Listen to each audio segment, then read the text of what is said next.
impossible to kill again. And that these zombies will do whatever it takes, whatever they're told. And you saw this when they were basically ordered, to attack the wildlings city or camp. And how they had to do it. They just jumped over a cliff and did it. And you have to ask, how do you defeat something that's already dead, that's nearly impossible to kill? How do you defeat people who just mindlessly and blindly follow whatever you tell them? That's the liberal cult right there. That is a representation of the liberal cult. Now, whether or not the author of the stories intended for that comparison, I don't know. But I can see the parallel, whether he intended it or not. You just, and in some people who have this, how can I put it, have this hard-on for a particular candidate who will not support another candidate if their candidate does not win the nomination, is pretty similar to these zombies, to these undead. And you have to ask, well, why do they do such a thing? Well, they do it because they think they believe something. They've been lied to. They've been told that, this is the way things are going to be. And they've been told that, this is just the way it is, man. This is the best way. Whether or not that is true is irrelevant. Because they're not gonna change their minds any more than the army of the dead is going to change their minds on their own. You're going to have to stop them somehow, and in this particular case, it's through the ballot box, because we're not going to use swords and try to chop them down, and there aren't any giants to stomp on them and crush their bones. But sometimes I know some people wish that there were. But I really don't want to say too much more and trying to compare the real world with the program, because I know that there are people who haven't seen it yet, and I really do not want to spoil it for those people who have not. Even though I say spoiler alert, I am not a spoiler. I'm not going. And you know what? Unless it's the last episode and it's like 2 weeks after the last. If you haven't seen it 2 weeks after it airs, then all bets are off. But I'm not. I'll go back and talk and be a spoiler for the first 7 episodes, because you should have seen them already. Just saying. But if you haven't seen episode 8, get on it, and you'll see some of the comparisons that I'm talking about. Between art, if you will, and real life. Art often imitates life, as they say. There's another poll. CNN Politics poll. A poll from CNN. Bush is now more popular than El Presidente Obama. Yeah, I kid you not. Here's the story. President Barack Obama's job approval numbers are sinking as American attitudes about the nation's progress have taken a turn for the worst, according to a new CNN ORC poll. CNN. A majority of the public once again says things in the U.S. are going pretty badly, and disapproval of Obama's job performance has climbed back above 50%.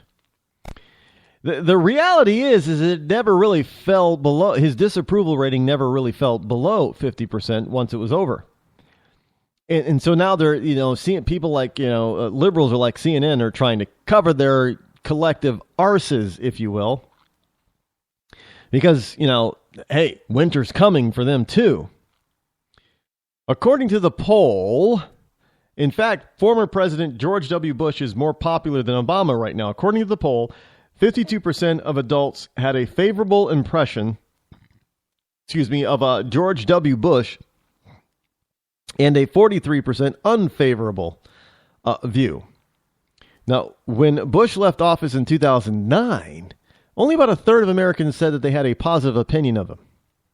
There is that, the liberal media just kept pounding on Bush, George W. Bush. And since they haven't done it, because he's no longer in power, he's not in office, people have learned a little bit of the truth about what was going on, what was happening. Truth has come out, and they're saying, hey, it wasn't so bad after all. Especially after they see this guy in action. Now, this new poll presents a notable shift as Bush's overall favorability has remained well below 50% for much of his time as a presidential alumni.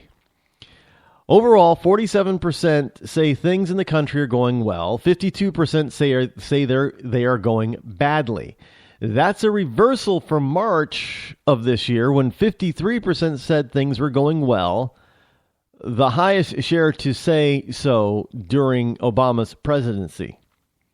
The shift comes across partisan and demographic lines, of course it does, with no one group's opinions driving overall change. While it's dropped since April, going from a near even 48% to approve to 47% disapprove split to a negative tilting 52% disapprove to 45% approve, the rising disapproval ratings come across party lines from both men and women, from whites and non-whites.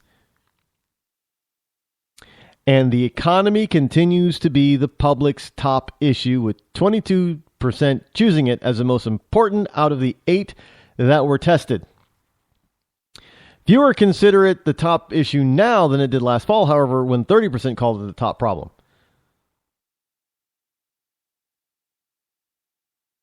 Education ranks second. 17% say it's their top concern. Terrorism makes the list of top concerns for number 3 at 13%. Healthcare at 12%. The federal budget deficit at 10%. Illegal immigration, top concern, 8%. The situation in Iraq and Syria, 7%. And energy and environmental policies, 6%. 6% of the most important issues facing the USA today. So everybody's, they're starting to say, hey, this guy is terrible. Look, we already knew that because even the Democrats are trying to distance themselves from good old Senor Comandante Obama. And people are probably, why are you calling him Comandante Obama? Because that's what he wants to be. He wants to be a dictator. Comandante Obama. But his poll signs are falling. Speaking of falling, another person who is falling far, falling fast, falling good, in my book, is Hillary Clinton. In fact, Hillary Clinton is out there proposing voter fraud. Allowing voter fraud. Yes, she is. Well, she didn't exactly say that. But here's the Newsmax.com story. Clinton to call for expanded early voting in all states. Yeah. That's akin to saying, yeah, we want more voter fraud. Hillary Clinton will call Thursday for a national standard of at least 20 days of early in-person voting, and for states to include nights and weekends in their extended voting hours, her campaign said. Well, in this modern day and age, Clinton is trying to tell us that, oh, yeah, we need to expand voting because people just don't have the time. Are you kidding me? We needed to make it a national holiday so everybody has a day off. And then you know what's going to happen. Nobody's going to bother to vote because they're all going to go on a 4-day weekend because everybody's going to take that Monday off and they're going to be away. Nobody's going to vote. It's not going to change. And now what you're saying is that, well, okay, so if we don't get a national voting holiday, how about we just extend, voting day into days, 20 days, call it early voting. Yes. Vote early, vote often.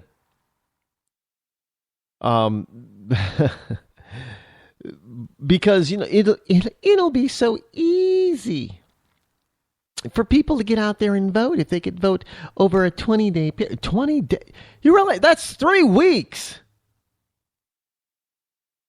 She's proposing a 3-week in this day and age, in this modern country. Hillary Clinton is going to call for a Banana Republic style voting system that takes 3 weeks.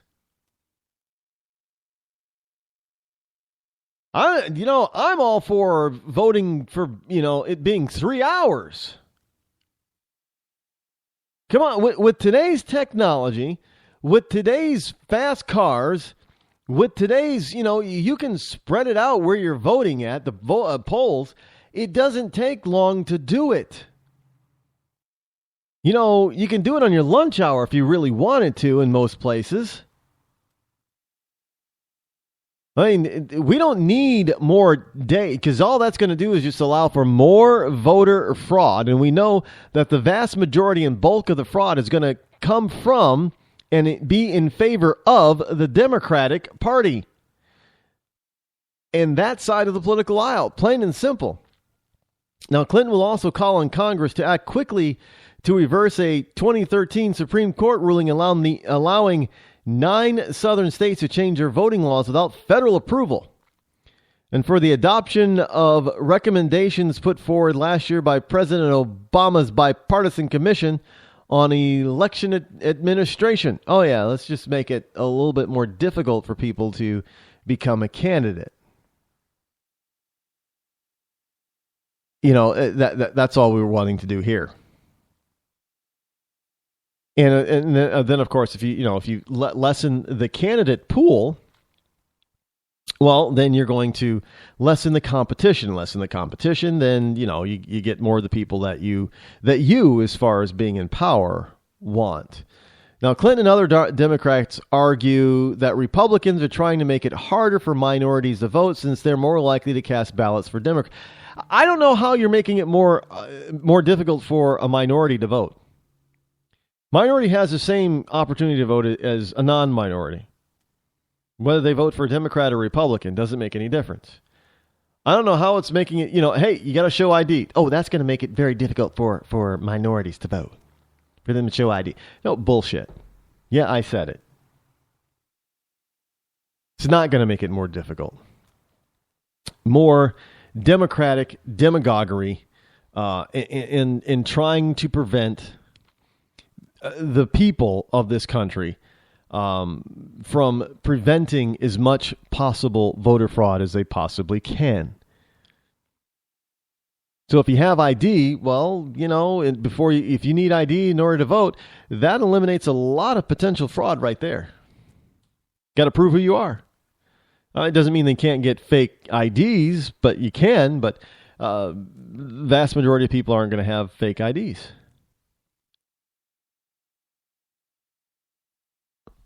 And so many other things. But why are blacks and other minorities that slow that they got to take 3 weeks in order to vote? Oh, that sounds a little bit racist to me. Don't you think? Hey, are you basically what Hillary and the Democrats are saying is, either you blacks are too slow or you're too stupid to know who to vote for in one day, that it's going to take you 3 weeks in order to figure that out. Really, think about it.